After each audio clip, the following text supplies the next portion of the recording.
पिछले 20 रोज से मेरी हमशीराओं, मेरे भतीजों, मेरे भाइयों और हत्ता 30 साल पहले मरी हुई मेरी माँ के घर पे पुलिस मुसलसल छापे मारी है और मेरी वालदा के घर को भी तोड़ फोड़ दिया है। मैं मुल्क में नहीं था, इसके बावजूद मैंने 9 मई के वाक़े की मजम्मत की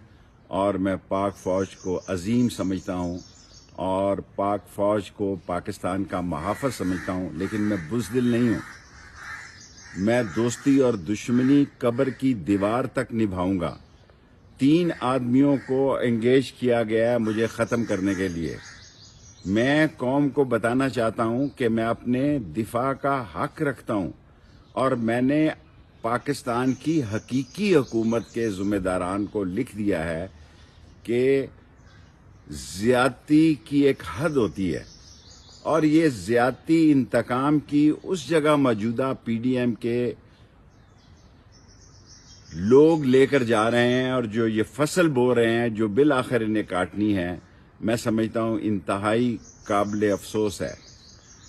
और मैं सिर्फ एक ट्वीट दे रहा हूँ, मैं पिछले 20 दिन से किसी चैनल पर भी नहीं गया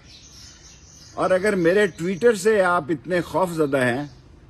तो जब तक मैं गिरफ्तार नहीं होता ये ट्विटर जारी रहेगा। और मैं सारी कौम को बताना चाहता हूं जो लोग पार्टी छोड़कर जा रहे हैं उनकी मजबूरी हो सकती है, वो कमजोर हो सकते हैं, उनके केसेस हो सकते हैं, वो दबाव बर्दाश्त नहीं कर सकते, वो ससुराल जेल काट नहीं सकते,